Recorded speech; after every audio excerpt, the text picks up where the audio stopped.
Torture করা হতো এহেন হালাতে আপনার কিতাবের মধ্যে পাওয়া যায় হযরতে রাবিয়া বাসরি রাহমাতুল্লাহ আলাইহাকে একটা তদানীন্তনকালে একজন হাকিম আসার পরে হাজির রাবিয়া বাসরির মালিকের সন্নিকটে অবস্থানকালে বলতে আরম্ভ করেছে আজকে মানব দেহের অস্থি সমূহের যে আপনার কিনা গবেষণা করার জন্য মানব দেহের অস্থি সমূহ দেখতে কেমন হয় আর পশুদের অস্থি হাড় দেখতে কেমন হয় এটাকে জাস্টিফাই করার জন্য হযরতে রাবিয়া বাসরি রাহমাতুল্লাহ আলাইহাকে ওই আপনার কিনা বাদশা ওই আপনার রাবিয়ার মালিক সম্বোধন করে ডাকলেন অবস্থানকালে ওই হাকিম রাবিয়া বাসরি রাহমাতুল্লাহ আলাইহা হাঁটুকে ছেদন করে দিয়েছে জোরে কন্না সুবহানাল্লাহ সুবহানাল্লাহ সময়ের হাঁটুকে কেচে দিয়েছেন পশুর অস্থি সময়ের হাড় কেমন হয় আর মানব জাতির হাড়টি দেখতে কেমন হয় এটাকে বোঝার জন্য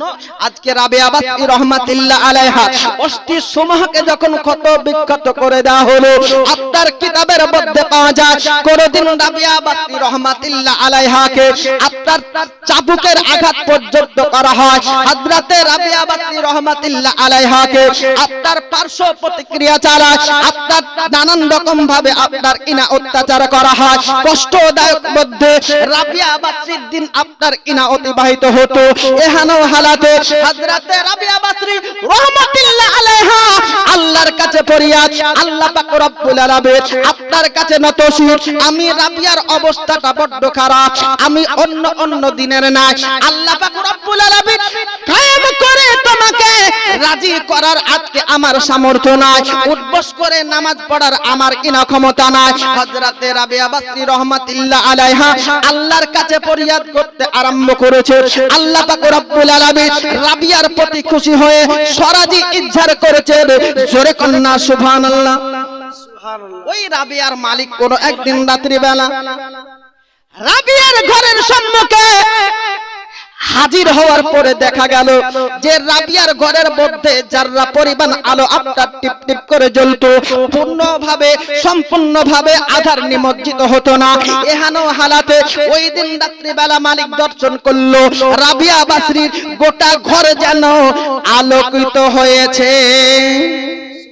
গোটা ঘর আলোকে আপনার ভরে গেছে দেখবেন আপনাদের আমাদের ঘরের মধ্যে পাকা আপনার দাবানলের মধ্যে দেখা যায় যে ঝাড়বাতি আমরা চলতি ভাষায় বলে থাকি ওই সিলিংয়ের মধ্যে আটকানোর পরে ঘরকে আলোকিত করা হয় আজকে রাবিয়া বাসরি রাহমাতুল্লাহ আলাইহার ঘরে যে ঝাড়বাতি জ্বলতেছে উইদাউট আপনার কানেকশন কোনো সাহারা নাই কোনো আপনার বাঁধানো দড়ি আপনার রড নাই আল্লাহর খোদাই প্রদত্ত আল্লাহর পক্ষ থেকে আপনার ঝাড়বাতি জ্বলতেছে আজকে মালিক দর্শন করলো এটা কোনো সাধারণ নারী হতে পারে না এ হচ্ছে তপস্বী নারী সুবহানাল্লাহ এবার মালিক কি করলো দেখো পরের দিন সকাল বেলা রাবিয়াকে সম্বোধন করা হলো বলে রাবিয়া তুমি আমাকে ক্ষমা করে দাও তোমাকে বুঝতে পারিনি চিনতে পারিনি নানান রকম ভাবে অত্যাচার করেছি তোমার প্রতি আজ থেকে তোমাকে আজাদ করে দিলাম জোরে কন্না সুবহানাল্লাহ সুবহানাল্লাহ ঘরের ঝাড়বাতি খোদাই পক্ষ থেকে আল্লাহর পক্ষ থেকে রাবিয়া বাসরি রাহমাতুল্লাহ আলাইহার ঘরকে আলোকিত করে দিয়েছে আর কোনো বাধা নেই যে বল আটকানো দেখছেন কোন বাধা ছাড়াই শূন্য ভাবে রাবিয়ার ঘরকে আলোকময় করে দিয়েছে সকালবেলা রাবিয়া বাসরি রাহমাতুল্লাহ আলাইহাকে ওই মালিক সম্বোধন করে জানিয়ে দিল বলে রাবিয়া শুনে রেখে দাও আজ থেকে তোমার মন যদি চায় আমার ঘরে দিন কাটাও আজকে কন্যার বাত তোমায় আমি সম্মান করতে রাজি আছি পিতার বাত তোমার নেঘা সাহারাবান হতে আপনার কিনা রাজি আছি এই হালাতে রাবিয়া বাসরি রাহমাতুল্লাহ আলাইহা আপনার স্বাধীনতা আপনার প্রাপ্ত যখন হলো এবার বেলাতের শিক্ষা নেওয়ার জন্য আপনার মারিফাতের শিক্ষা নেওয়ার জন্য অবস্থান করলেন হাসান বাসরীর সন্নিকটে হযরতে হাসান বাসরী রাহমাতুল্লাহ আলাইহা এত উচ্চাঙ্গের একজন আল্লাহর ওলি ছিলেন যিনার সম্পর্কে বলা হয়েছে আপনার একেবারে বাল্যাবস্থার ঘটনা বলতেছি। রাবিয়া বাসরি রহমাতুল্লাহ আলাইহা আপনার মারিফাতের ওস্তাদ হযরতে হাসান বাসরি রহমাতুল্লাহ আলাইহা এত একজন তাকওয়া পরহেজগারিতা অর্জন করেছিলেন পৃথিবীর বুকে। পথের মধ্যে পথ চলতে আছে, এই হালাতে একজন সুন্দরী রমণীর আপনার চেহারার আপনার ইনা লাবণ্যময় চেহারার অধিকারে যখন ওই চেহারা আপনার অবস্থান করেছে, আপনার ওই কন্যাটা মুখে নাকাব পরা ছিল, এই হালাতে এই চক্ষু যুগলের ভুরুকে দর্শন করে নিয়েছে। এবার রাত্রিবেলা ওই আপনার কিনা যুবকের মধ্যে আপনার ঘর পাক খেতে আরম্ভ করেছে। ওই কন্যা সন্তানের সুন্দরী ললনার চেহারার ঘোড়াটা পড়েছে। সঙ্গে সঙ্গে আল্লাহ পাক রব্বুল আলামিন ওই আপনার যেই কন্যার দৃষ্টিগোচর করেছে, ওই কন্যা অনুতপ্ত হলো এবং খবর পৌঁছলো আমার চক্ষু যুগলের ভুরুকে দর্শন করেছে। এই জন্য কন্যা সন্তানটা কি করেছেন দেখো, নিজের চক্ষু যুগলকে আঙ্গুল দিয়ে উপড়ে দিয়ে ওই যুবকের কাছে পাঠিয়ে দিয়েছে। এই নিজের চক্ষুকে যখন পরপুরুষ দেখেছে, সেই চক্ষুকে উপড়ে দিয়ে তার কাছে পাঠিয়ে দিয়েছে। এহানো হালাতে আপনার যুবক অনুতপ্ত হলো, আল্লাহর কাছে ক্ষমা প্রার্থনা করে, আল্লাহ পাক রব্বুল আলামিন আমার পক্ষ থেকে এই রকমটা হয়ে গেছে, আল্লাহ পাক রব্বুল আলামিন আপনি আমার গুনাহটাকে ক্ষমা করে দিন। এই হালাতে ওই যুবককে আল্লাহ পাক রব্বুল আলামিন জানিয়ে দিলে বলে আজকে আমার বাদদা শুনে রেখে দাও, যদি আমার জন্য নামাজকে যদি কাজা করতে, আজকে হজকে যদি আদা না করতে, আজকে রমজান মাসে রোজা যদি না রাখতে, আমি আল্লাহ পাক রব্বুল আলামিন আমার রহমতের ওসিলায় তোমাকে চাইলে মাফ করে দিতাম। কিন্তু আজকে যার আজকে আপনার কিনা ক্ষতি করেছো, যার জন্য নিজের আপনার কিনা করব জীবনে অনুতপ্ত হচ্ছে, তার কাছে যতক্ষণ পর্যন্ত ক্ষমা না চাইবে আমি আল্লাহ পাক তোমায় ক্ষমা করব না। যার কাছে গুনাহ করেছো, সঙ্গে সঙ্গে আপনার যুবক কি করলো দেখো, ওই আপনার কন্যার সন্নিকটে গিয়ে হাজির। খবর পাওয়া গেল ওই কন্যা সন্তানটা নিজের চক্ষু যুগলকে উপড়ে ফেলে দিয়েছে এবং চক্ষুর ব্যথাতে ব্যথিত হয়ে পরলোক গমন করে মারা গেছে। এই হালাতে ওই যুবকের আপনার দুঃখের সীমা রইল না। আল্লাহ পাক আল্লাহ তাআলার কাছে অনুগ্রহ চাইলো, আল্লাহর কাছে ক্ষমা প্রার্থনা করলো, আল্লাহকে রেজায়ে বাদ্দি করলো। এত আজকে পৃথিবীর বুকে বন্দারত অবস্থায় আল্লাহর কাছে ফরিয়াদ করলো, আল্লাহ পাক রব্বুল আলামিন তাকে ক্ষমা করে দিলেন। জোরে কন্না সুবহানাল্লাহ, সুবহানাল্লাহ। ওই পৃথিবীর বুকে উনি ছিলেন আল্লাহর ওলি, আপনার কি নাম হযরতে হাসান বাসরি রহমাতুল্লাহ আলাইহি। আজকে হাসান বাসরি রহমাতুল্লাহ আলাইহি এমন উচ্চাঙ্গের আল্লাহর ওলি ছিলেন, হযরতে মাওলা আলী শেরে খুদা মুশকিলে কুশা হায়দারে কাররারের কাছ থেকে খেলাফত পেয়েছেন। জোরে কন্না সুবহানাল্লাহ, সুবহানাল্লাহ। সাহাবীকে সচক্ষে দর্শন করেছে হযরতে হাসান বাসরি রহমাতুল্লাহ আলাইহি একজন তাবেঈ ব্যক্তি ছিলেন। এজন্য মিল্লাতে ইসলামে আমার ওই হাসান বাসরি রহমাতুল্লাহ আলাইহি রহমাতের সন্নিকটে যখন রাবিয়া বাসরি আজকে মারিফাতের জ্ঞান শিক্ষা নেবার জন্য হাজির হয়েছে, হযরতে রাবিয়া বাসরি রহমাতুল্লাহ আলাইহাকে আজকে হাসান বাসরি মারিফাতের জ্ঞান শিক্ষা দিলে এবং কতটা শিক্ষা দিয়েছে এটাকে জাস্টিফাই করার জন্য কি করতেন দেখো, হযরতে রাবিয়া বাসরিকে সম্বোধন করা হলো, বলে আজকে রাবিয়া আসোনা এই দাঁড়িয়ার উপরে মুসাল্লা বিছিয়ে দিয়ে নামাজ পড়ি। নদীর উপরে মুসাল্লা বিছিয়ে দিয়ে নামাজ পড়ার জন্য রাবিয়া বাসরিকে সম্বোধন করছেন। এহানো হালাতে আজকে রাবিয়া বাসরি রহমাতুল্লাহ আলাইহা আপনার বুঝতে বাকি নাই, রাবিয়া বুঝতে পেরেছে আমাকে জাস্টিফাই করার জন্য সম্বোধন করতেছে। হযরতে রাবিয়া বাসরি রহমাতুল্লাহ আলাইহা আপনার কোন সময়ের মধ্যে আজকে ওনাকে জানতে চাইলে বলে আজকে আমার ওস্তাদ শুনে রেখে দিয়ে আপনি দাঁড়িয়ার উপরে নামাজ পড়ার কথা বলছেন, আসুন না আসমানের উপরে ভাসমান অবস্থায় নামাজ পড়ি। জোরে কন্না সুবহানাল্লাহ। এত বেলায়েতের খোদাই আজকে তত্ত্ব বেলায়েতের মারেফাতের অধিকারী ইনি হয়েছেন হযরতে রাবিয়া বাসরি রাহমাতুল্লাহ আলাইহা। যে রাবিয়া বাসরি রাহমাতুল্লাহ আলাইহা জানাজার নামাজ পড়া অবস্থায় একজন কাফন চোর, যার কাজ ছিল কাফন চুরি করা, মানুষকে জানাজা পরিসমাপ্ত করত, আর মানুষ যেই গোরস্থান থেকে নিজের ঘরে নিজের এলাকায় পৌঁছে যেত, আর সেই চোর আসার পরে ওই কাফন চুরি করত। এবার সেই চোর রাবিয়া বাসরি রাহমাতুল্লাহ আলাইহা ইন্তেকালের পরে জানাজার নামাজ পড়ার জন্য যখন আপনার হাজির হয়েছে, এই হালাতে মুক্তাদি হিসেবে ওই চোর পর্যন্ত আপনার জানাজার নামাজ পড়েছে। এবার জানাজার কাজ যখন সুসম্পন্ন হলো, যে যার মতো বাড়ি চলে গেল, ওই চোর রাবিয়া বাসরি রাহমাতুল্লাহ আলাইহার আপনার কবরকে আলগা করেছে। রাত্রি বেলা কাফনকে যখন স্পর্শ করতে যাবেন, সঙ্গে সঙ্গে রাবিয়া বাসরি রাহমাতুল্লাহ আলাইহা ওই চোরের হাতকে ধরে ফেলেছে। সুবহানাল্লাহ। আল্লাহর ওলিগণ হচ্ছে জিন্দা। এজন্য নিজের কবরে যখন কাফনকে ওই চোর স্পর্শ করতে যাচ্ছে, সঙ্গে সঙ্গে রাবিয়া বাসরি রাহমাতুল্লাহ আলাইহা ওই চোরের হাতকে একেবারে ধরে ফেলেছে। বলে, তুমি জান্নাতি ব্যক্তি, তুমি আমার জানাজায় অবস্থান করেছো, আর আমার কাফন চুরি করতে এসেছো। সঙ্গে সঙ্গে ওই চোর, আচ্ছা বলে, যদি কোন চোরের হাতকে এরকম ভাবে মুর্দা ব্যক্তি ধরে, কি একটা অবস্থা হবে বলেন তো? মিল্লাতে ইসলামে আমার হযরতে রাবিয়া বাসরি রাহমাতুল্লাহ আলাইহা আপনার ওই চোরের হাতকে যখন পাকড়াও করে নিয়েছে, রাবিয়া বাসরি রাহমাতুল্লাহ আলাইহা ওই চোরকে পর্যন্ত আপনার কিনা তওবা করিয়েছে। এই হালাতে হযরতে রাবিয়া বাসরি রাহমাতুল্লাহ আলাইহা চোরকে পর্যন্ত জান্নাতি করেছে।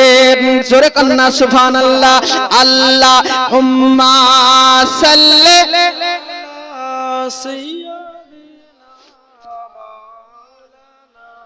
মুহাম্মদ ওয়ালা আলে সাইয়্যিদিনা সাল্লি আলা মুহাম্মাদিন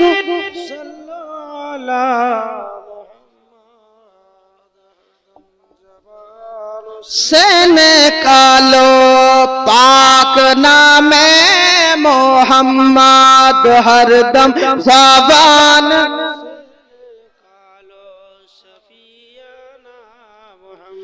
আমরা পের মানে রে, আমরা ওলি মানে রে, আমরা দরুদ পড়ি রে, আমরা আম করি রে, সুন্নি জামাতের মাঝে ডুবে আছি রে, আমরা পের মানে রে, আমরা আভিমানী রে, আমরা আম করি রে, আমরা মিলাদ পড়ি রে। নবী একদিন সাহাবীদের বলে, আমি একদিন যাব চলে, রেখে গেলাম হাদিসের বাণী আহলে বায়াত রে, যদি মানো তাহারে তবে জান্নাত পাবে রে, যদি মানো তাহারে তবে জান্নাত পাবে রে। জোরে কন্না সুবহানাল্লাহ। মিল্লাতে ইসলামে আমার ওই আল্লাহর নবী মহানবী সাল্লাল্লাহু তাআলা আলাইহি সাল্লাম জানিয়ে দিয়েছে, আজকে আমার উম্মতেরা তোমরা শুনে রেখে দাও, এ তোমরা আমাকে যদি ভালোবাসো, আমার আহলে বায়াতকে তোমরা গঞ্জনা দিও না, আহলে বায়াত সম্পর্কে আপনার কুরক মন্ত রাখিও না। মিল্লাতে ইসলামে আমার, আচ্ছা বলুন, আজকে আমার মতোই কোন ব্যক্তি যদি মাথায় পাগড়ি নিয়ে, গায়ে জুব্বা নিয়ে, মুখ ভর্তি দাড়ি নিয়ে ওই আহলে বায়াতের বিষয়ে যদি আপনার কুরুচি মন্তব্য করে, বাজে কথা বলে, সেই ব্যক্তি নবীর পক্ষের ব্যক্তি হতে পারে না নবীর বিপক্ষের? বলেন, নবীর দুশমন না দোস্ত? আজকে আমাদেরকে টর্চার করা হচ্ছে যে গার জোরে চাপার জোরে গলা ফাটিয়ে যা ইচ্ছা তা বলছে। সময় আর বেশি নিব না, বাস একটা হাদিস আপনাদেরকে বলে দিয়ে আমার বক্তব্য ইতি করে দেব। মিল্লাতে ইসলামিয়া নবীর আহলে বায়াতের মধ্যে হযরতে আলী রাদিয়াল্লাহু তাআলা আনহু হচ্ছেন অন্যতম একজন। সদস্য হিসেবে যে আলীর মাকাম আমার শেরে খোদা মুশকিলে কুশা হায়দারে কাররার রাদিয়াল্লাহু তাআলা আনহুর বিষয়ে हजरते जाबिर रदियल्लाहु ताला अन्हु से रिवायत है कि हमारे प्यारे रसूल सल्लल्लाहु ताला अलैहि सल्लम ने फरमाया कि बेशक अल्लाह ताला ने हर नबी की जरियत यानी नस्ल इसकी सुलूब यानी औलाद से जारी फरमाई और मेरी जरियत यानी नस्ल हजरत अली बिन अबी तालिब रदियल्लाहु ताला अन्हु की सिलाब यानी औलाद से चलेगी। सुभान अल्लाह बोले। প্রত্যেকটা পিতার সন্তানের নাসাল সন্তান থেকে বাপ থেকে ছেলে, ছেলে থেকে আপনার পোতা নাতি, এভাবে যাই হোক ছেলের দিক থেকে জারি হয়।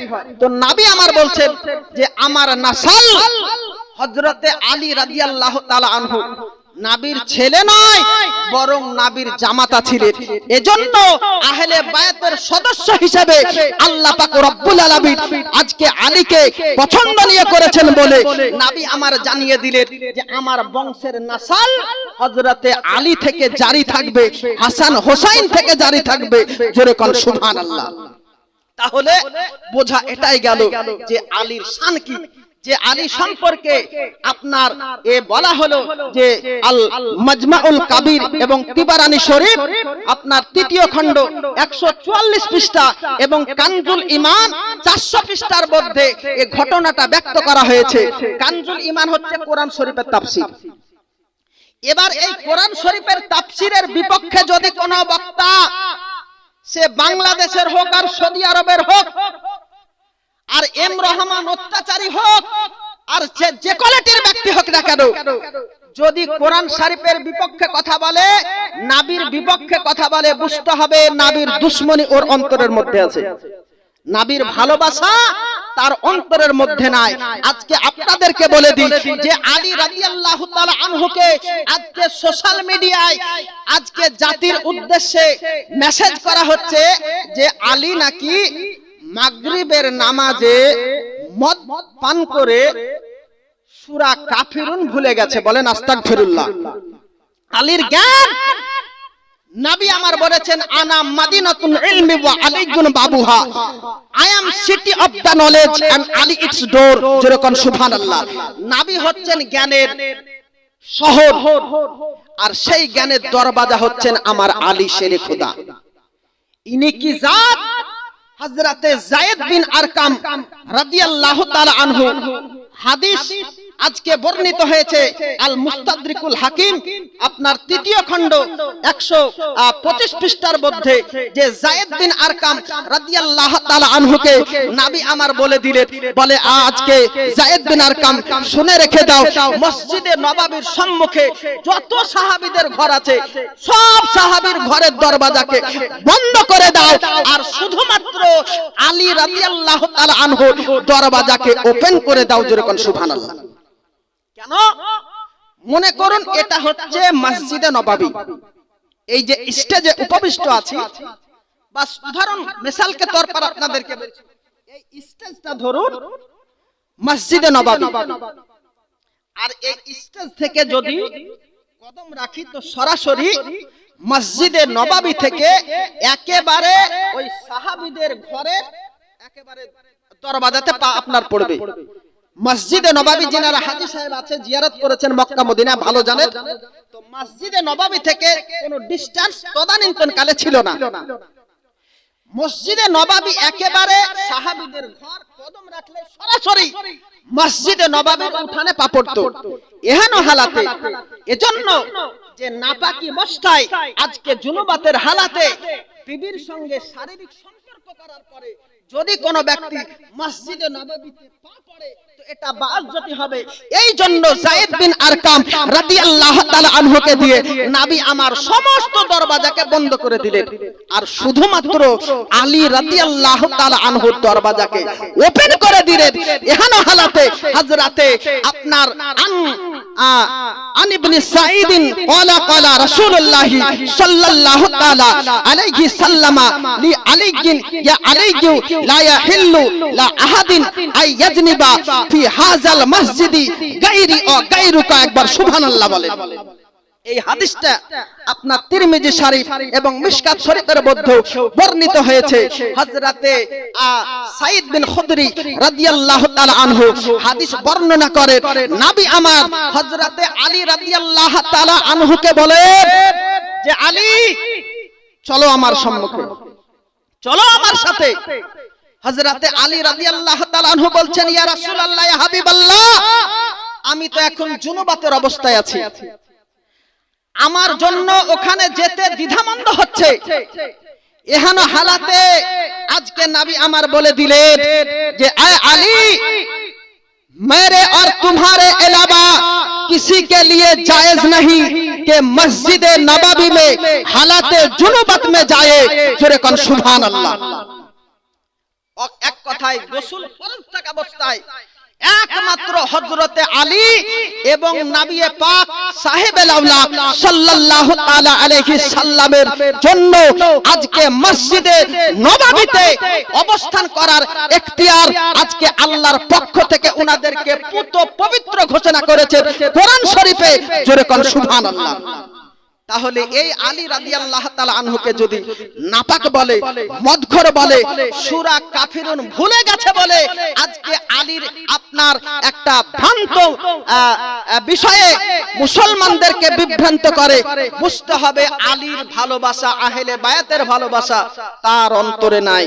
এহেন বক্তাদের হতে আল্লাহ পাক আপনাদের আমাদের সকলকে যেন হেফাজত রাখেন। আহলে বায়াতের ভালোবাসা নিয়ে, নবীর প্রেম নিয়ে আমরা যেন গহীন কবরে যেতে পারি, এই আশা আকাঙ্ক্ষা রেখে আমার আলোচনা ইতি করলাম। বেদ পুরাণের আলোচনা আল্লাহ পাক যদি চাইতেন ইনশাআল্লাহ অন্যদিন